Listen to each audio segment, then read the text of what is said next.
हरे कृष्णा, राधे राधे भक्तों, आप सभी का स्वागत है आपके अपने चैनल पर संदीप भक्ति ज्ञान गंगा में।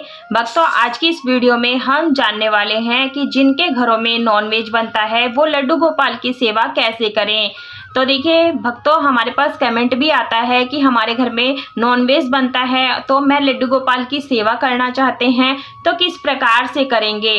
तो देखिए, जिन घरों में अंडा बनता है या नॉनवेज बनता है लड्डू गोपाल की, लेकिन सेवा करना चाहते हैं, लेकिन घर में अंडा बनता है या नॉनवेज बनता है, इस कारण से वह लड्डू गोपाल घर में नहीं ला रहे हैं और उनकी सेवा करने की सोच रहे हैं, तो क्या करें।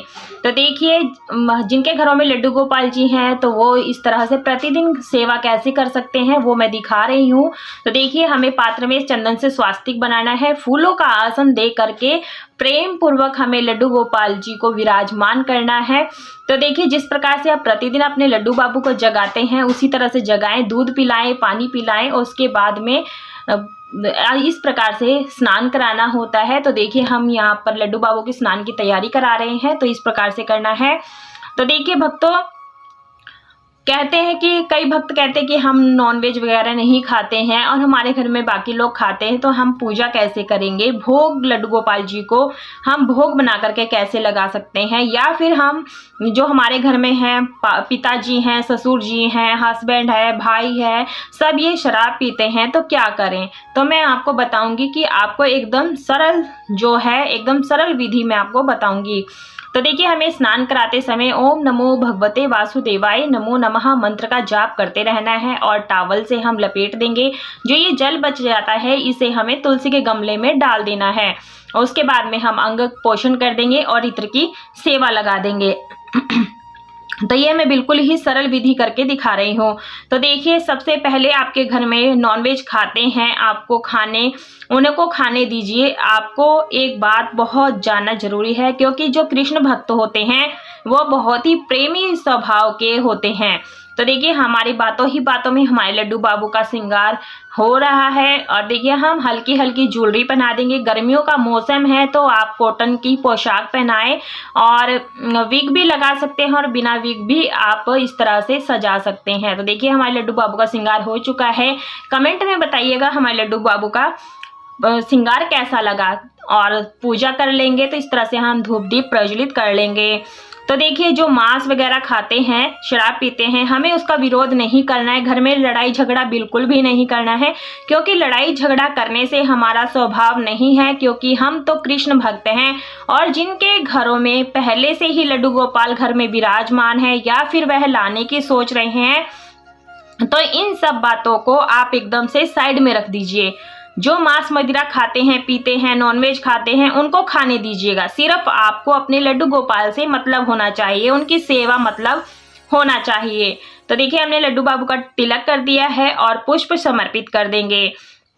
देखिए भक्तों, झगड़ा करना बिल्कुल भी नहीं है, वरना आपकी भक्ति का कोई फायदा नहीं है। आपकी भक्ति द्वारा जब आपके देखने का नजरिया बदलेगा, नजरिया अच्छा होगा, तो सब कुछ अच्छे कार्य होंगे। धीरे धीरे अपने आप ही हर कार्य में, जो आपके घर में शराब पीते हैं या नॉनवेज खाते हैं, उनके अपने आप देखेंगे कि वो धीरे धीरे परिवर्तन आ जाएगा। जो भी आपके घर में सदस्य मांस खाते हैं, शराब पीते हैं या अंडा खाते हैं या बनाते हैं, घर में बस आप उनको समझा सकते हो। अगर नहीं समझते हैं तो बस आप अपना कार्य करते रहें, सिर्फ आप भक्ति मार्ग पर चलते रहिएगा। तो देखिए, हम यहाँ पर जल का भोग लगा देंगे। और देखिए, आप सभी लोगों ने रामायण तो देखी होगी, उसमें विभीषण जी थे। विभीषण के बड़े भाई जो थे कंस, रावण, वह राक्षस नगरी में रहती थी। सारे ही वहां पर राक्षस थे और बहुत बड़े बड़े विशाल राक्षस हुआ करते थे।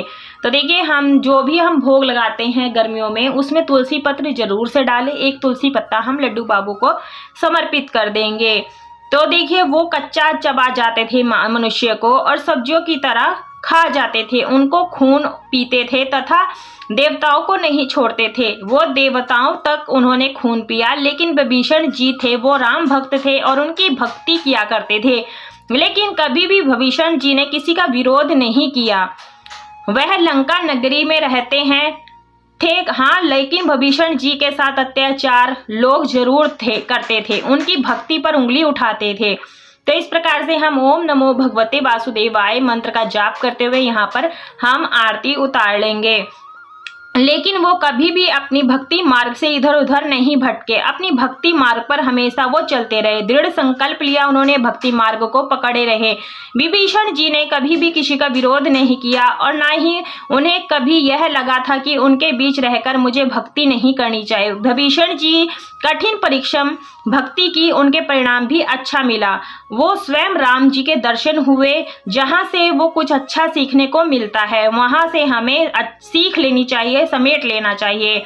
हमें एक ही जगह स्थिर नहीं रहना चाहिए, हमें अच्छी अच्छी बातें देखने और सुनने को जहाँ जहाँ मिले वह हमेशा सुनते रहना चाहिए, देखते रहना चाहिए। तो देखिए हमने यहाँ पर क्षमा प्रार्थना मांग ली है। भक्तों इसी प्रकार से आप डेली अपने घर में पूजन कर सकते हैं और यदि आप ये पूजन करना चाहते हैं इसी प्रकार से आप कर सकते हैं।